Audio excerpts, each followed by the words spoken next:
Why would you get a tattoo there? Hey everybody, Valerie Lorraine here on the Let's Talk channel. This is series Shenanigans episode 14. Very excited to have a very special guest, comedian Raj, in the building. We're going to get to that in a minute. As always, we always start off by saying hello to our producer Quentin. Hello, What's up? What's It's up? summertime. Everything all right? Yeah, everything's Who all right. who we, who we got tonight? Who's this guy? Comedian Raj. He is so funny, and you know what? We're gonna learn more about the serious side of him, and then we're gonna get into some comedy like we always do at the end of Do it. you think that a comedian can ever be serious? I'm not sure, but we're gonna find out. I mean, because most comedians, it's like natural, like they're like natural funny. So I don't know if a comedian can ever be serious. I don't know. You know what I think? I think that people expect them to be funny, so when they're serious, they don't know how to take them. I don't know. I Either that, or else their wife or husband is always telling them to like, "Can you ever just be serious?" and I did see a couple of his videos. He's one of those comedians that is very animated. Yes, So in his animation, he could be serious, but we could think he's funny, or you could think he's funny and he's trying to be serious, or he's being funny and you're taking him as serious. I mean, that's like a who's on first kind of scenario that you got going on there. watch yourself. You know I'm from Jersey. You know Lou Costello's from Jersey. Watch yourself. I'm more worried Big about big taking. big statue of him in Patterson, right in the downtown area of Patterson. Watch yourself. All We right, don't play those games, you don't Val. say no. All right, so we'll see. We'll see how this goes. Didn't Okay. mean to offend you, producer. Uh,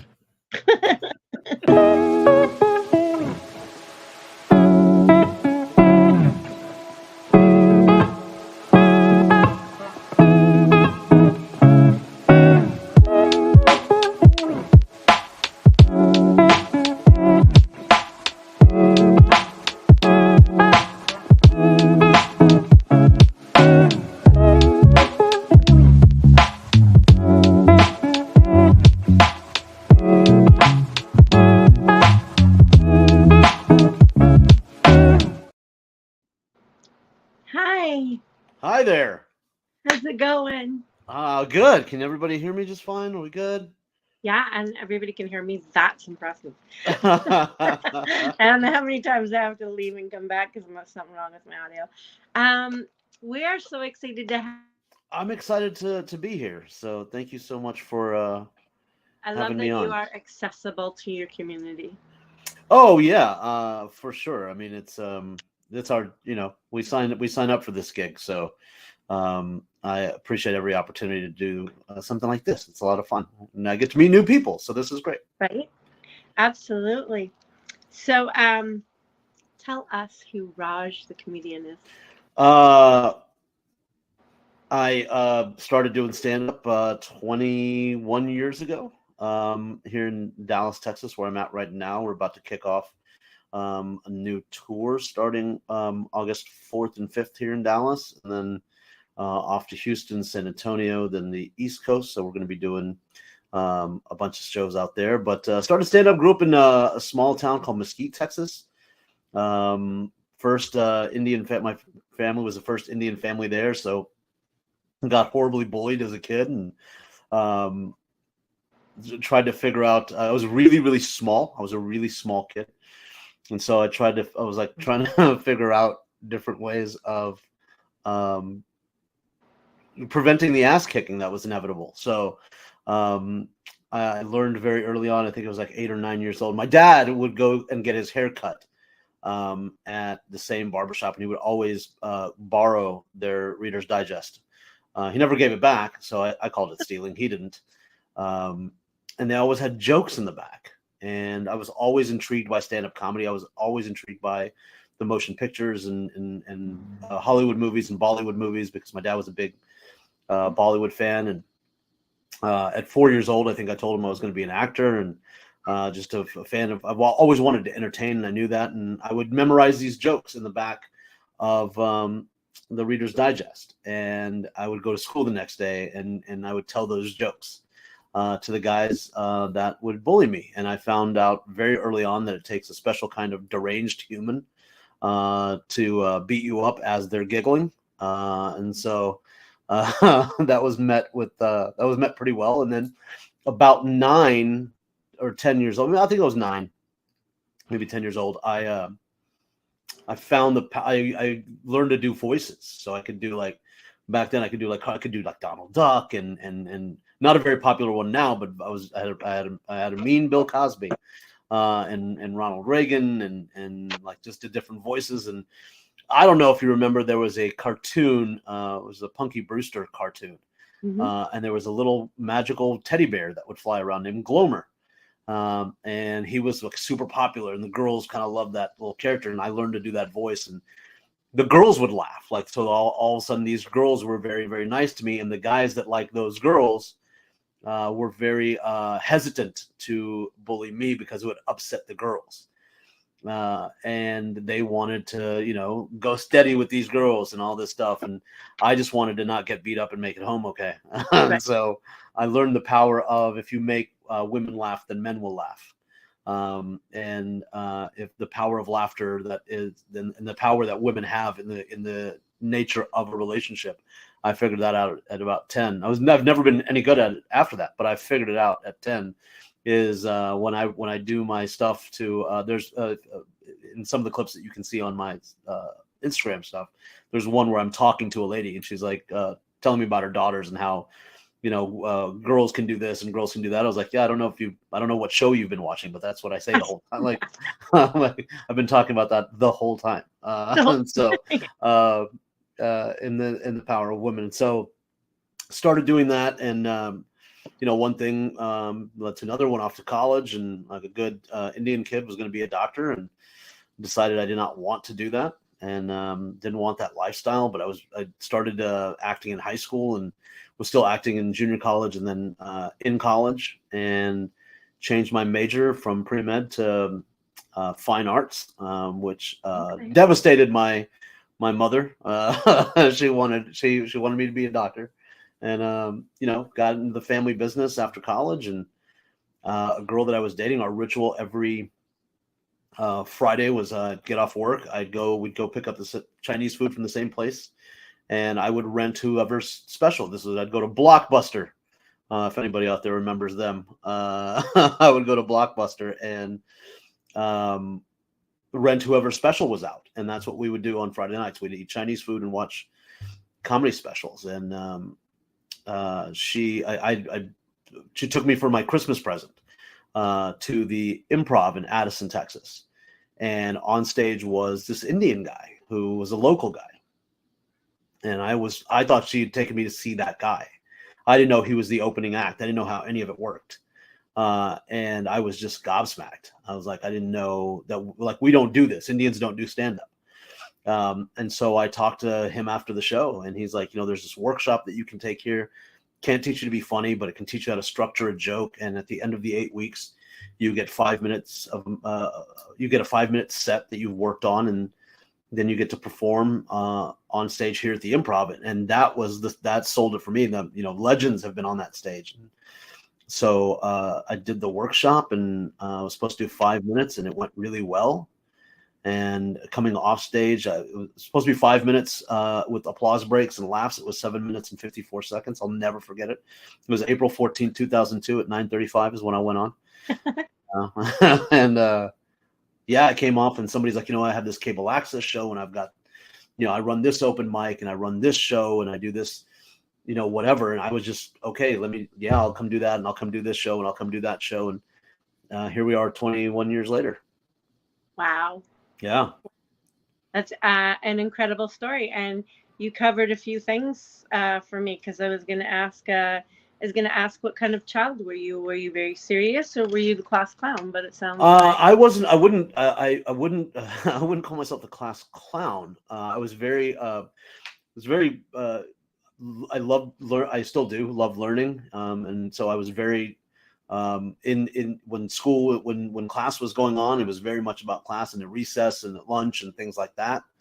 I would the jokes and the voices and stuff like that for the people would come in after school stuff, and me and my buddies in the neighborhood, like, I would make them laugh. I would make up stories, and But when it came to school, like I was a weird kid. I was walking at 7 months old. I was reading and writing by 3. And so yeah, they didn't know what to really do with me. So I was a year younger than everybody. I started kindergarten, like I turned 4 going into kindergarten. And so it was very much about learning in school and that. But when there was downtime and it wasn't time to learn, it was time for me to, go on stage and if that was the lunchroom, if that was the playground, or if that was, in my driveway with my buddies, so be it. But yeah, I mean, I'm still very much, but I think every woman I've dated, everybody that knows me, knows how quiet, like if I'm just at home, very, very quiet. Like I don't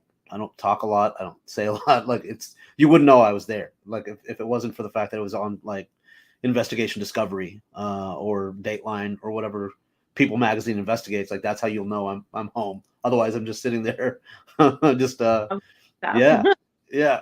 So, yeah, but I mean, not a big class clown kid, but I was. But when it was time for the show to begin, it You was were showtime. on.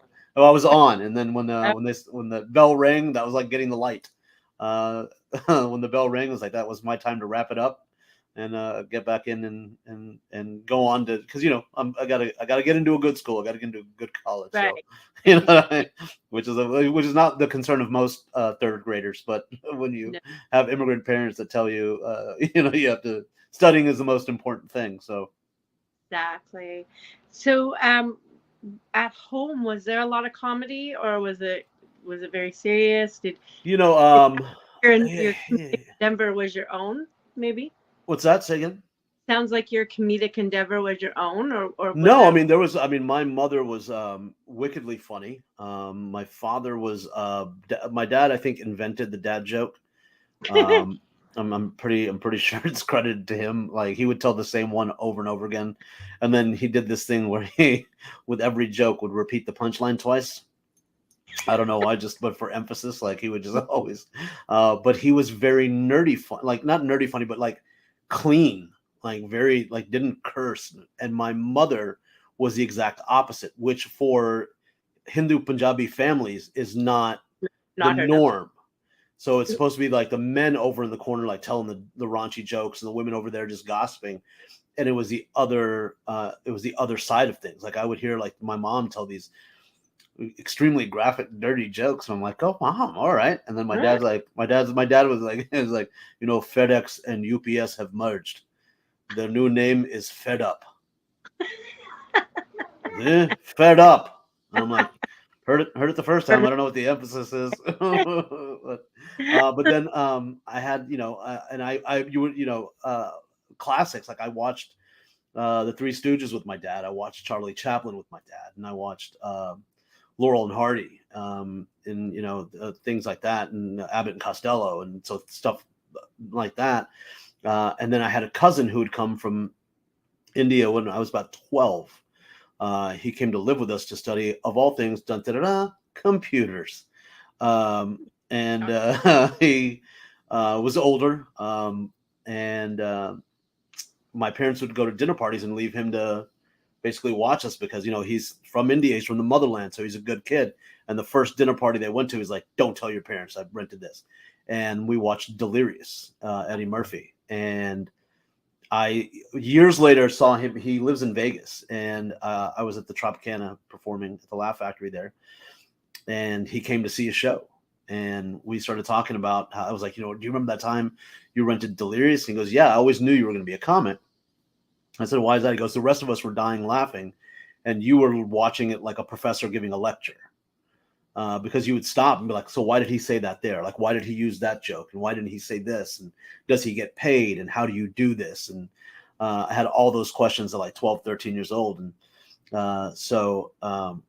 yeah, I mean, it was a very, interesting melding of different comedic tastes. And then for whatever reason, my cousin was the black comics were like, so I cut my teeth on Red Fox and Richard Pryor and again Eddie Murphy and things like that. And so I learned like had the swag, the swagger that they had on stage, and the cool and the confidence and the the putting, like, if you watch Richard Pryor, everybody's like, oh man, he was ahead of his time, and he was super dirty. The way he would craft a sentence, still till this day, is impressive to me. And so I kind of learned that as well. But then my dad would let me stay up and watch the Tonight Show, so I got to see all the comics that would come up on the Tonight Show, and that's 100% clean. And so I got to see guys like Gary Shandling, and my favorite of all of those guys was a guy named Dennis Wolfberg.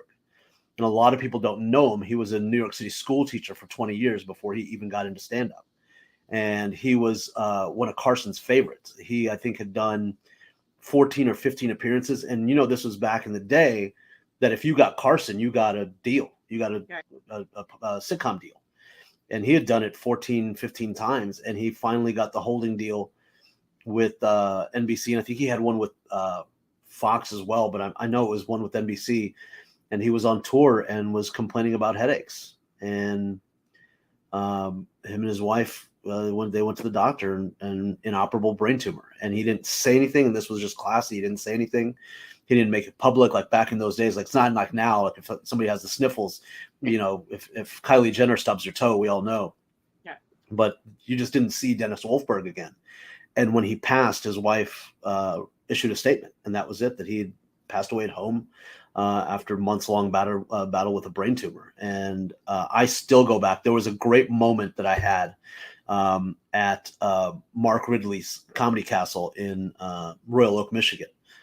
I was walking, the first time I was there, I was walking to the green room, and I just stopped.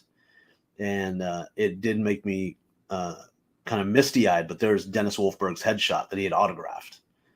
And I hadn't seen that face outside of like me looking him up on Carson and all like old episodes, but it was like he was right there, and it was really cool. And so, yeah, just kind of an interesting, like I said, interesting mesh of from the Reader's Digest to Delirious. It's kind of an interesting combination that created this nightmare that you see before you. Oh, I don't think we think it's a nightmare. Let me see. What have been the biggest experiences that you've had on stage? Like places that you've loved to perform that you're like, wow, I'm here. Yeah.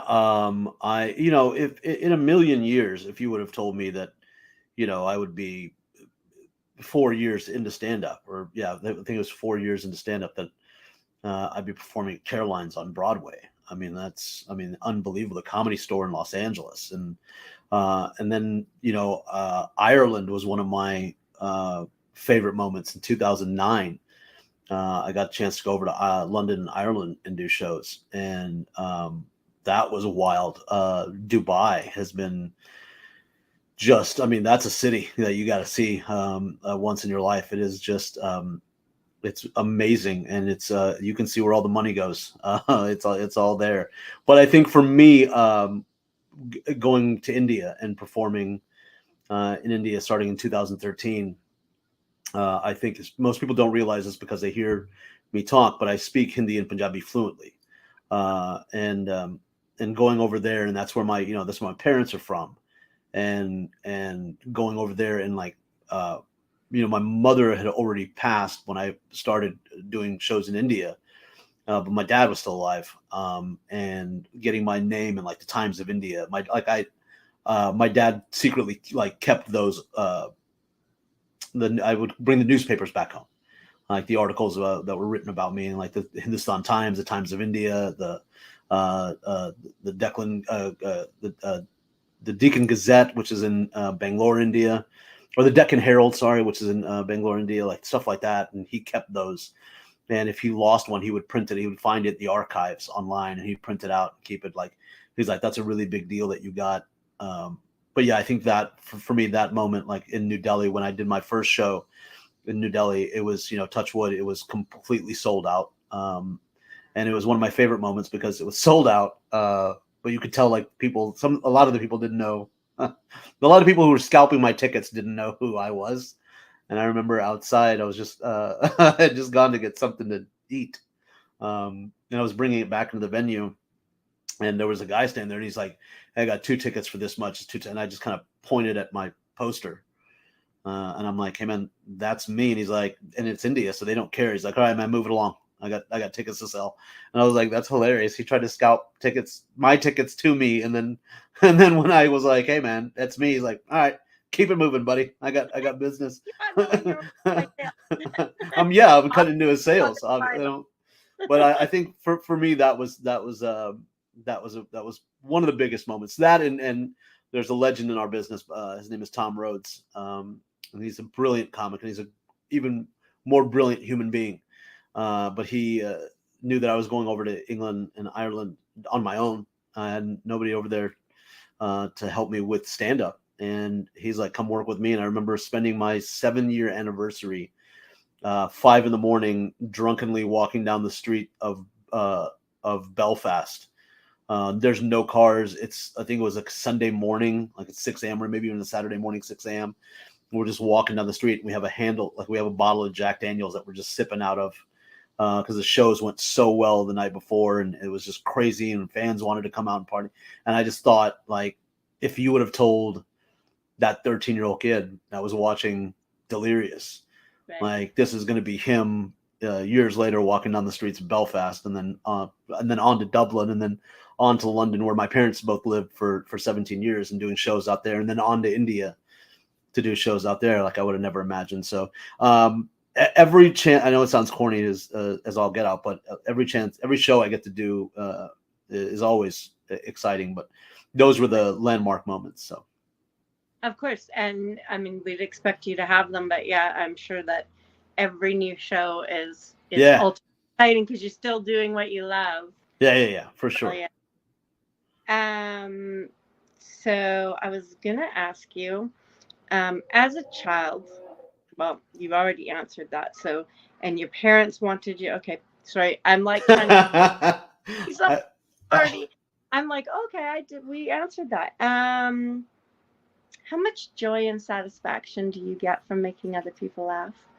That's, I mean, if I don't know if there's a measurable amount.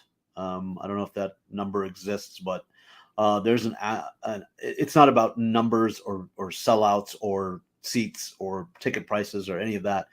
It's just that laughter. It's just the seeing that joy on people's faces. Yeah, that's priceless to me. Like, if I could do that and still and not make a dime, but still manage to feed myself and my 2 dogs, I'm like, I would do it free of charge, but unfortunately that's not the case. And unfortunately they're just throwing money at you, so you're gonna yes, they do that. But no, it's just I don't know where that, like, the psychology of that comes from. I have a great therapist, and we've never discussed it, but there is a tremendous, like, that's when everybody talks about the high.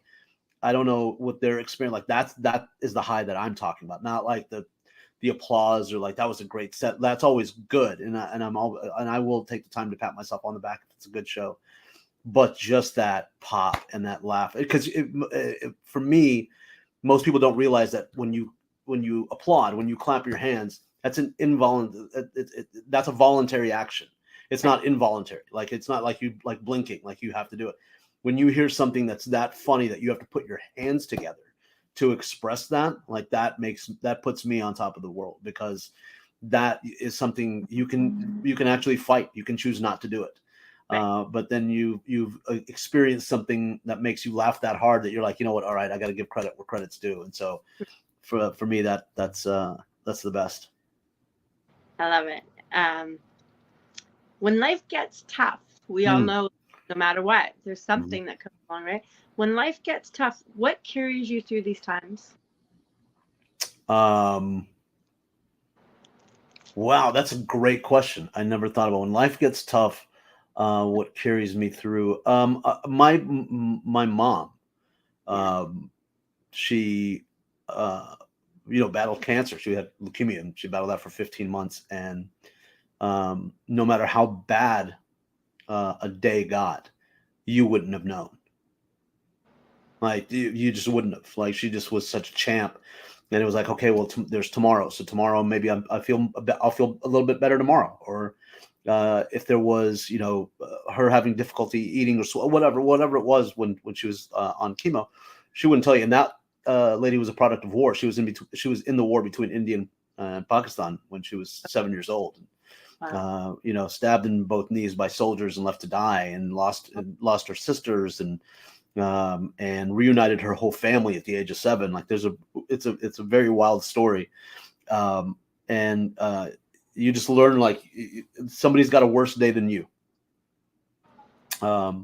And so I have a nice car. I have nice things. I have 2 dogs that are awesome. I have family and friends that are pretty damn special. And so there are people that don't have those things. So if the day is bad, I mean, well, there's tomorrow, and I have all of these things now. So yeah, that's I know. And sometimes a stiff cocktail is good too. That was a good answer. So who is the biggest name that you met that you were like, oh man, I just met?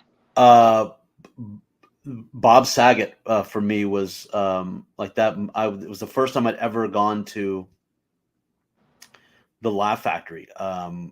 As I was doing stand up here, and there was a comic who'd seen me and was like, "You got to move out to LA. You got to make it a thing." And I'm like, "I don't know if I have the contacts. I don't know if it's the right time for me to move." He's like, "Come out, stay for a week, and just come with me to the clubs, and I'll introduce you to some people." And he thought this comic thought it was great, and I found out later had been talking me up, and I walk into the Laugh Factory.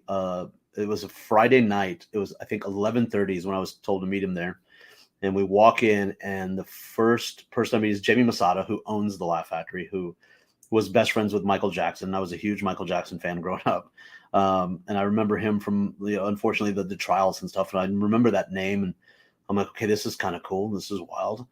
And then we're standing there, and these are the first 4 people that I meet that I get introduced to is Bill Burr, Sebastian Maniscalco, Bob Saget, and Dane Cook.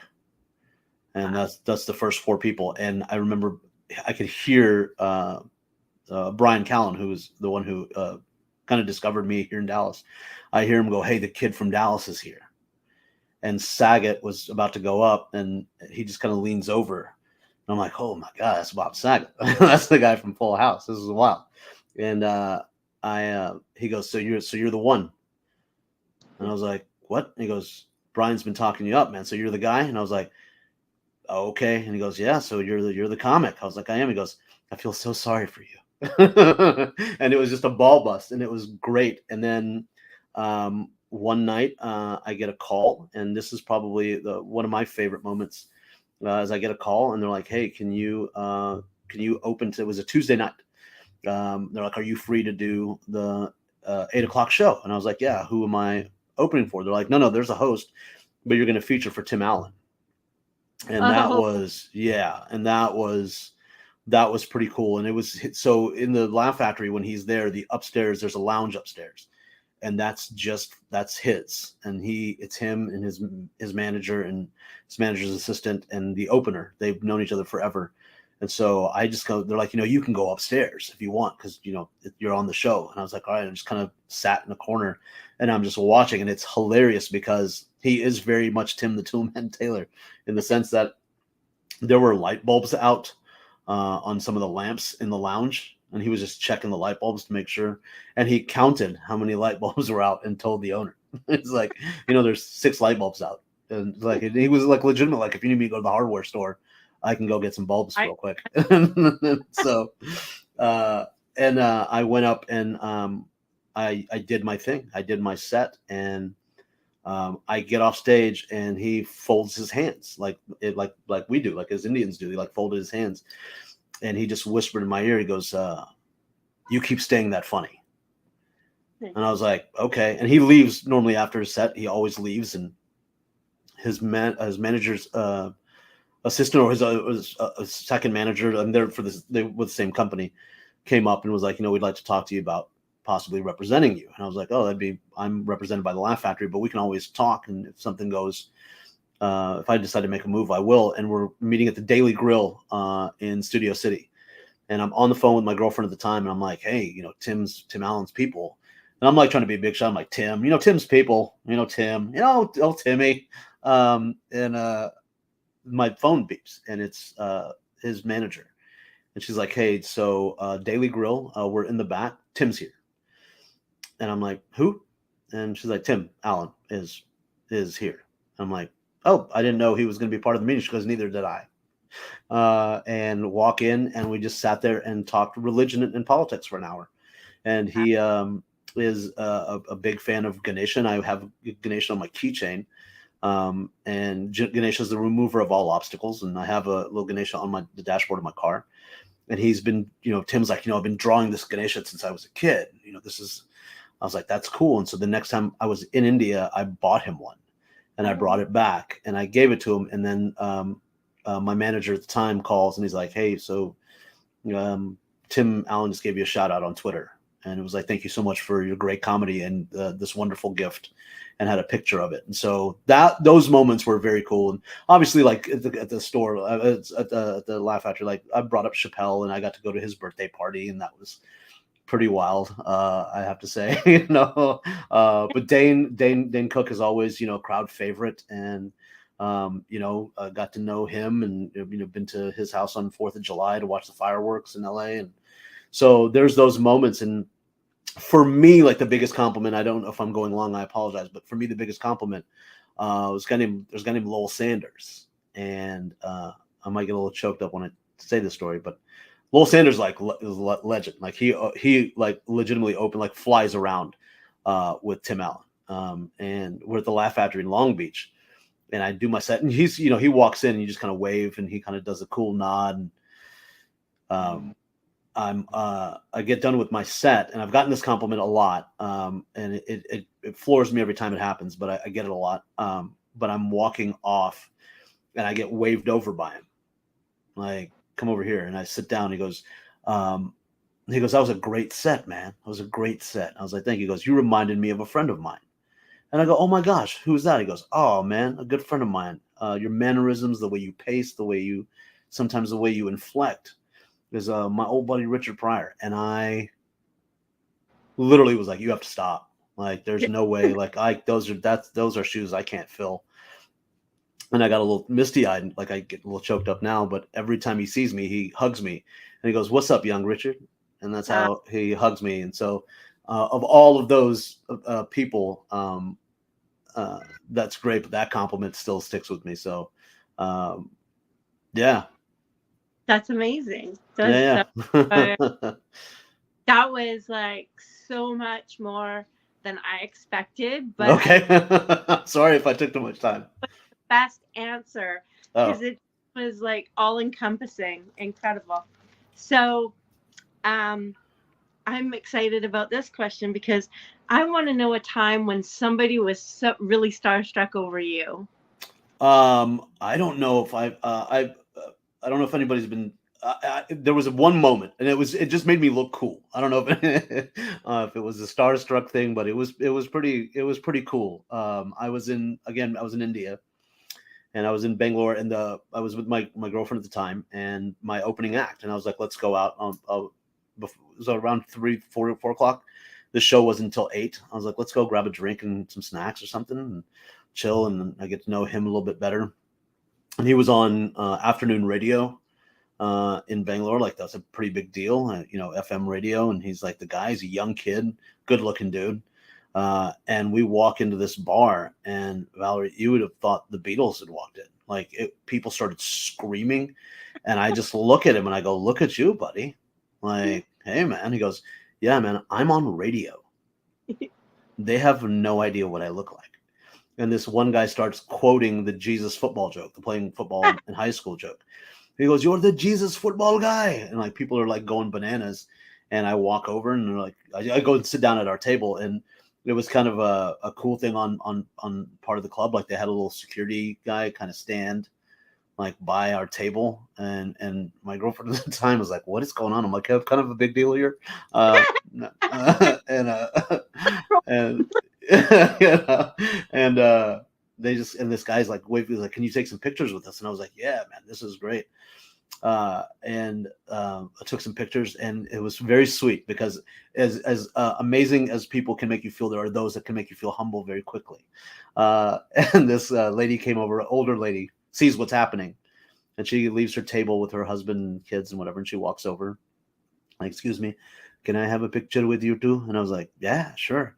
And she takes a picture. I go, you have no idea who I am. And she goes, I know, but just in case you're famous.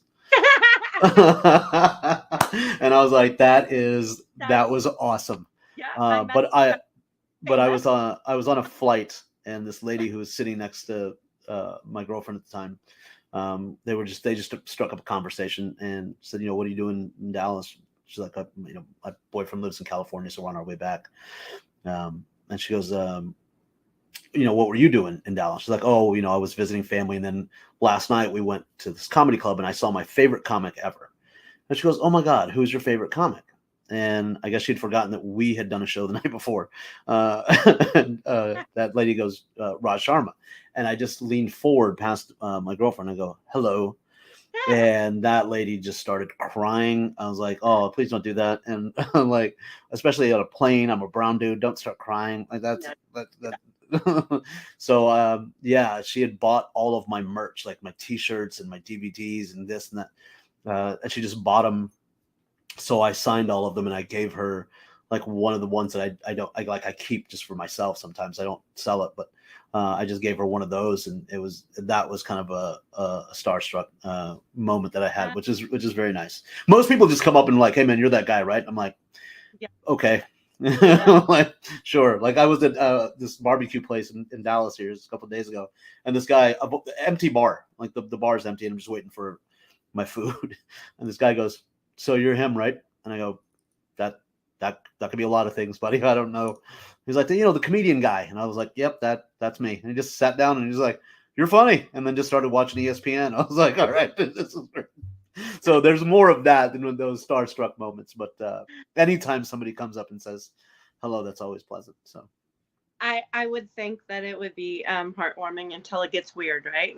that has happened. I had a guy ask to wear my pants. That was a real moment. That's Yeah. And then I had a girl in New Delhi who I was doing a show about an hour outside of New Delhi.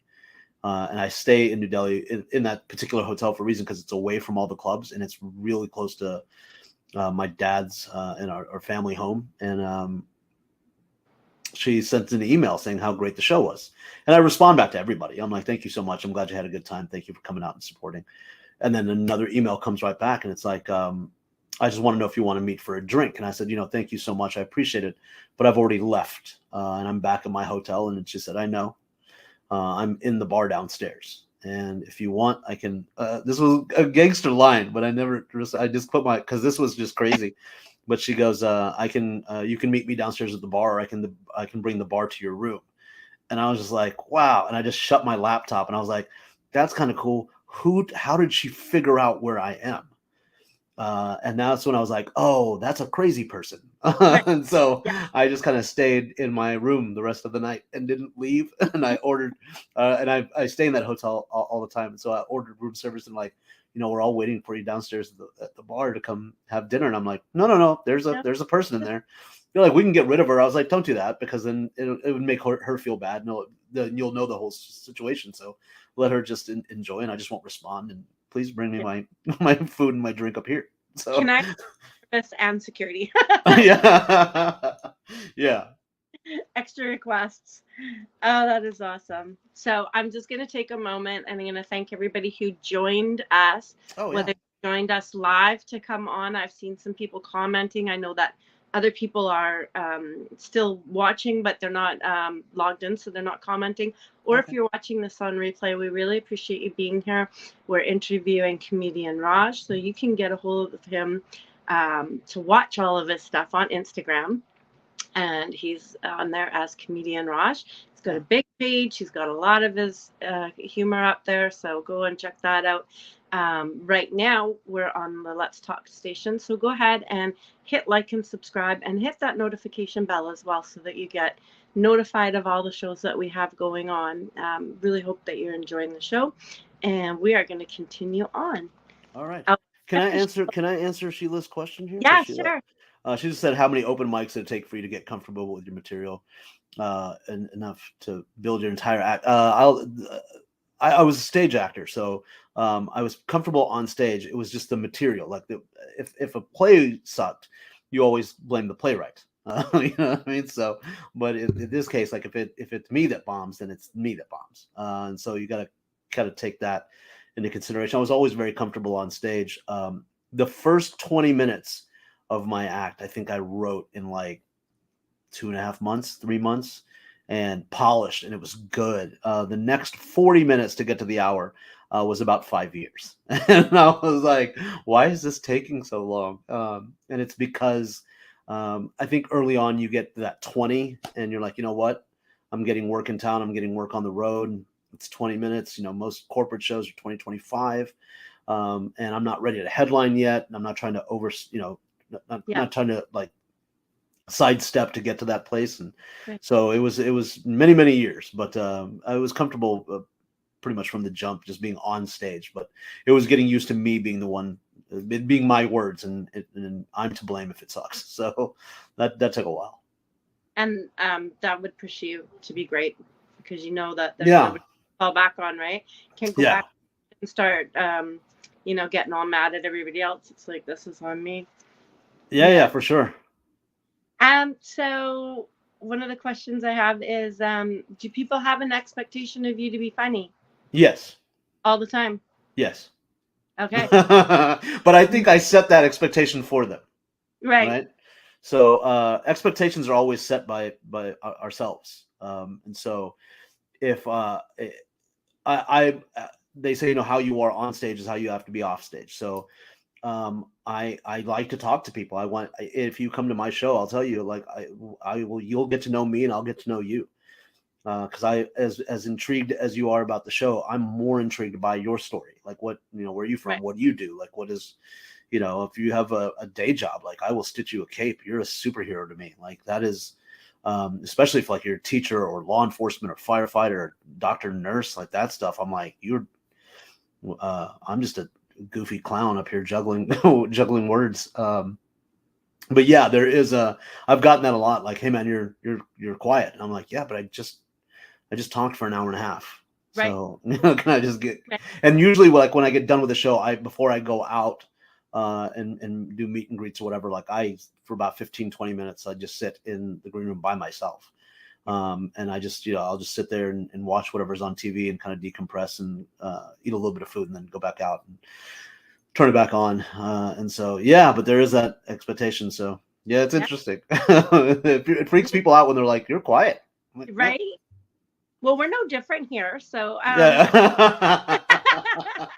so as we transition it, from the serious aspect of the show into the shenanigans, we're no different. We're hoping for some laughs coming up. But All right. first off, I always end this segment of the show. You know, we got the benefit of you being an excellent conversationalist, and you really did share a lot with us. Is there anything else that you would like to share with our audience, whether it's upcoming shows or something that you have Yeah. going, or something Yeah. that I didn't ask that you think I should have? Like, go Um, let us know.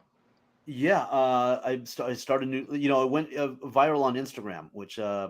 um, did you mind using open mics and dropping that? Yeah, sorry, I just wanted to ask Sheila. Yeah, I went to every open mic I could go to. I would go to, and that's the only way. And always record your set. If you're Sheila, you're asking a question like you want to get into it. Always record your set so you can hear what they laugh at and what they don't. And then Bill Burr calls it trimming the fat. Just take out what they were not laughing at, Right. because it's not necessary. But yeah, I went viral on Instagram. Just I'd been posting stuff on Instagram, and they're I don't know, I'm old, and I'm like, I don't know how algorithms work. I know I'm Indian and I'm supposed to, but I don't. And I posted a joke that had been up for a while, and for me, when it was like, hey man, you got 6,000 views on this playing football in Texas joke, and I was like, that's cool. 6,000 people saw that. And a buddy of mine out of LA is like, hey man, you really got to work on this. And my ex-wife, who is my agent, which doesn't get any more Hollywood than that. Nope. My ex-wife, who's my agent, was like, been on your butt for doing social media, and I was like, you know what? One day I was like, I'm about to go do this cruise for AEW, which is a wrestling promotion. I'm doing their cruise, and let me just throw. I'm about to leave. I'm like, let me just throw this video up, and I throw the video up, and my buddy Josh calls and is like, hey man, that's great that you did it, but you did it all wrong. Let me tell you what you're doing. And I redid it, and I did the captions, and I did this, and I did that, whatever the 916, whatever it is. Yeah. And I took a nap because I'm about to go to Miami, and I had 6,000 views in 5 months, which I thought was amazing. And I wake up from my hour-long nap, and I was at 18,000 views in an hour, and I was like, okay, this is weird, but this is great. 18,000. I'll probably do another one. Yeah. And then I get to Miami, and we're at 250, 275,000 views. And I was like, man, I am going to be a rock star. And I get on this cruise, and there's no cell service. Yeah. So like at 4 o'clock in the morning, randomly, like it would ding a little bit, and I would see like people like, this is a great bit. This is great. Who is this guy? And we get back. It's a 4-day cruise. We get back, and I get in my car, and I think it was at 2.8 million or 2.2 million, something like that. And I'm like, and I'm that guy. I literally spent about 4.5 hours continuous responding to everybody and apologizing because I was on the ship. And just thanking everybody. And, I think being kind goes a long way, and being appreciative of somebody taking the time out of their day to appreciate something you've done, and just a thank you. And that got people to share it and then repost it. And then that started going.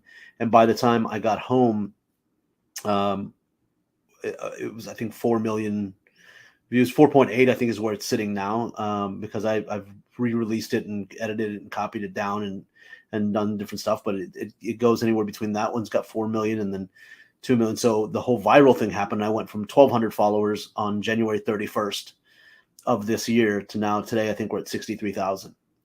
And so you got it. Yeah. And so I just, the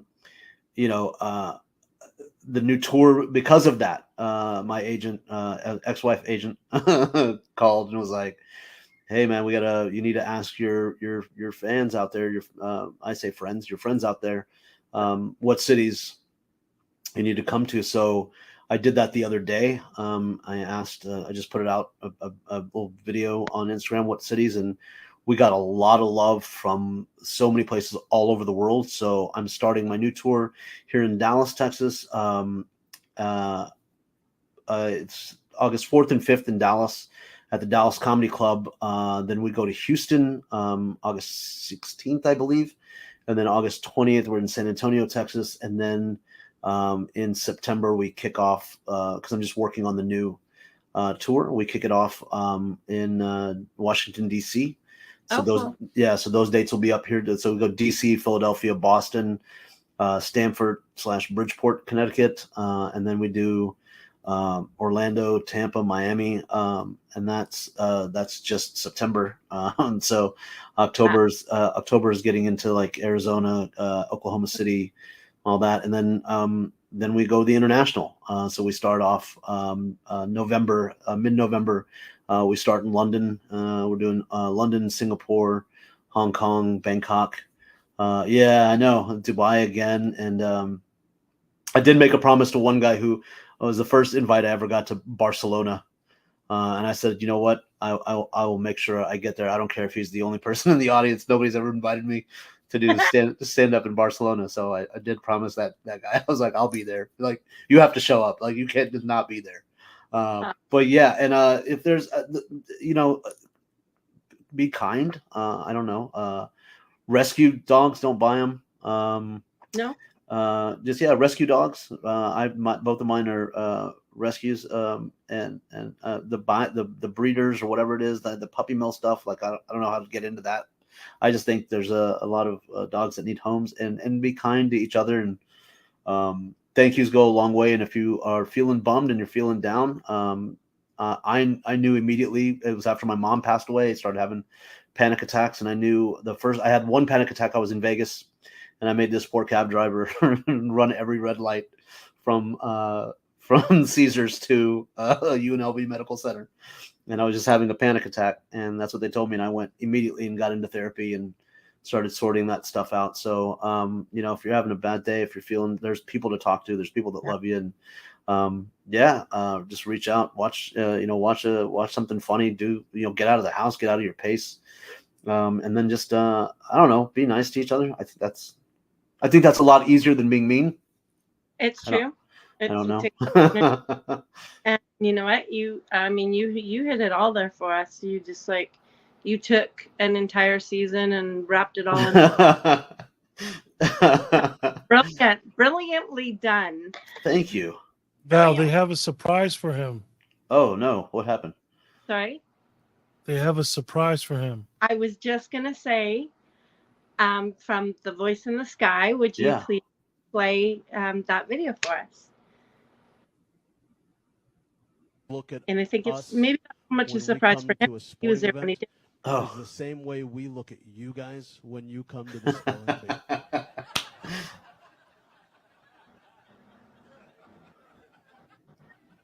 It's the same look, like, jeez. Fuck do they think they're doing here? And it's the same language. You're like, this is gonna hurt. I can't even watch this. What's their last name? Smith. How easy is that to spell? Out in the first round. High five, Venkateshwara. You too. Yeah, we that's awesome. Thank you guys so much. That's so great. We killed the spelling bee, man. We brought it back home this year, because last year, as I said on stage, we lost to a reg, a regular human. That's what we call it in the bee world.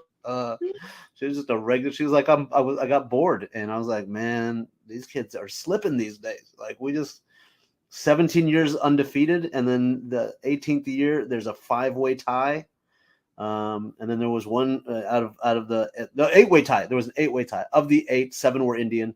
One was a white girl from Kentucky, which is good, because now we know there's somebody in Kentucky that can spell. And then the next year we lose again, and I'm like, hey man, we gotta bring it back. And this time we brought it back. We brought the spelling bee, the Scripps National Spelling Bee, back home. This is my dream, to win a spelling. I'm not even making that up. Like, I can't even make that up. That's so embarrassing. I haven't ever told anybody that. We should do a little spelling bee here for you. Oh my gosh. We should. It's very, very impromptu, but I'd love to make your dream come true here. So let's see. I'm not prepared, but I am going to just quickly Google something. Okay. This is awesome. Watch it be like these are, so how about if we go for, what level would you like? University? To start? Grade 12? Sure, yeah. Grade 12. Okay, grade 12. To start. What was coming up was younger than that, so we'll go for this. So, how about if you spell propensity for us? Propensity. Is that with the suffix pro, meaning good or good-natured, right? Propensity? Sure. The word propensity. So P-R-O-P, propensity. P-R-O-P-E-N-C-I-T-Y, propensity? No. Oh, I'm out already. You are out already, but I will give you another chance, and I will give you propensity. Brochure. C-E-T? Okay.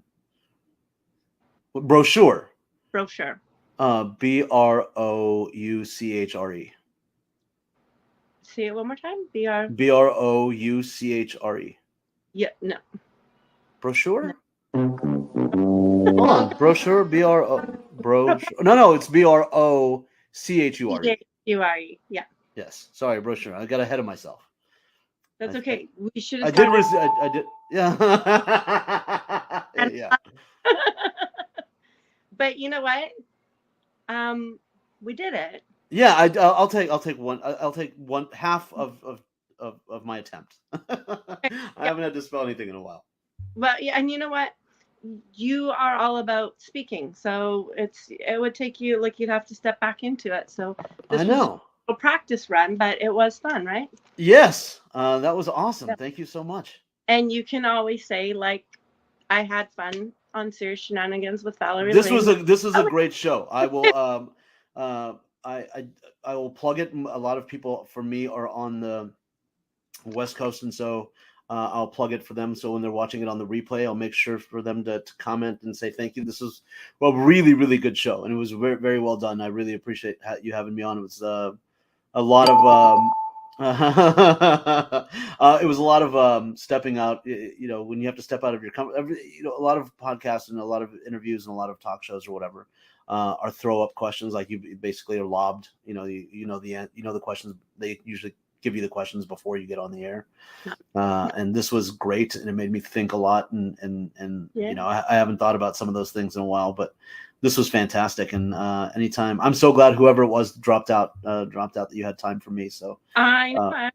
You know what? It was very sporadic, and I was like, you know what? I'm really hoping that it works out, that you could, and I'm glad you did. But yeah, I am still gonna ask you a couple funny questions, because I okay, know we can have a laugh or two together. yes. So let me see. Here's the part where I got to read my own writing. So you have magical powers now. Mhm. What mundane tasks would you relinquish to the magic spell that you cast? Mundane task. Grocery shopping. Oh. Because I there's certain things like I love to. This is gonna sound weird. I love to iron. Okay. Like I love ironing clothes. Like that's my zen. Like I love that. So I don't find that. But but grocery shopping, I'm like, Sure. man, if I could just if I could just boom and it was done. Grocery shopping. So if you had to put a name to that spell, what would you call Oh, it? It's like question. expecting producem. I like it. I just need But someone to go produce shopping. I can never pick the right fruit. I don't know what are we thumping. How do we find? I don't know how you find a melon or a cantaloupe. Like I've bought so much fruit in the last couple of weeks that just bad when I cut it open.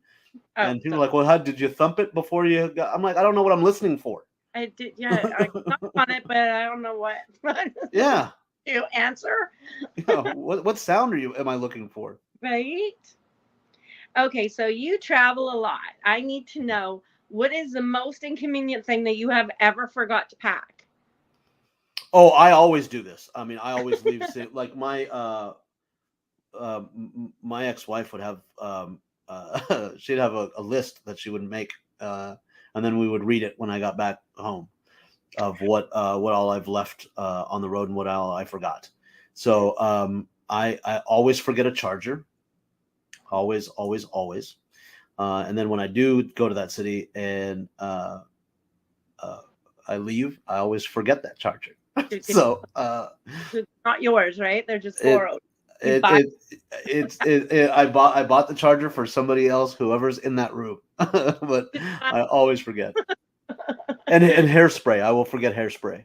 And Okay. I have a very particular brand that I like, and I don't find that in every city. And then I get mad, and then I just wear hats. There's a sponsorship. Like, look. And they'll just give it to you. That's the way it is. And you can, okay, so here we go. What do you call a male ladybug? A bug? I don't know. A male ladybug? Yeah. That's a really, yeah, just a bug. We're on the other sides now. Oh, there you go. I don't know. Is there an answer? Is that a real thing? Well, I don't know. It's up to you. Oh, I gotta. I'm gonna ask this. I'm gonna close my shows on that. Okay. What do you what do you call it? What do you call a male ladybug? Yeah. A dude bug. I don't know. I don't know. And here's the nerd side of me. I'm like, Well, I I know. really need to know the answer to this. Like, So your answer is kind of like, for now, anyways, your answer is dude, right? yeah, dude. Will Yeah. there be protests about this answer now? Oh, I'm sure. I'm sure. For any ladybugs out there that I may have offended, Right. I This apologize. joke was not about you. This joke was not meant to offend anybody in the ladybug community. Right. So is it true, Raj, that you started a rumor about being a guest on this show just so that I would come and book you? Yes. Thank you. And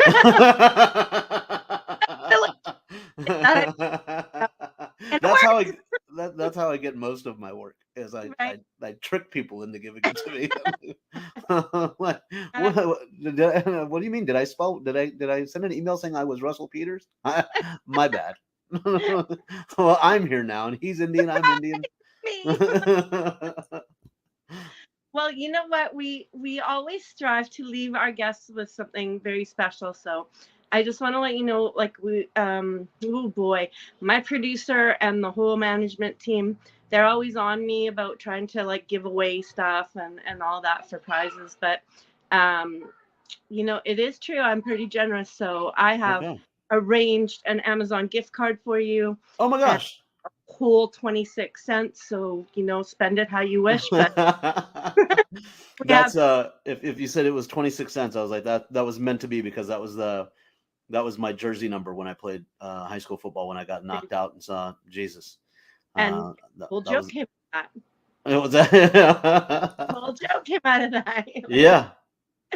That was wonderful. I just can't thank you enough for coming on. It's been an excellent conversation with you. I've really enjoyed my time, which, sometimes that's all that matters. Yes, absolutely. I mean, you know what? If the day, like I always say, when people are like, when do you give up stand up? And I say, the day becomes a job. Yeah. The day it becomes work, I'll quit. Yeah. So this what you do is so great, and it's so necessary, and it's so needed in this world that we're in now, that you should have fun the whole time you're doing it. So and everybody should and I'll make sure to plug it and plug away, and get more people to watch, and maybe the next time I'm on, it can be a whole $1 from Amazon. Let's just see. I'm always poking them to, whatever we can give our guests, it means something. Right? Like, the way the economy is, like, you just, and that, so it was 25 cents and it went up to 26. So, Oh, there you go. I can get one egg.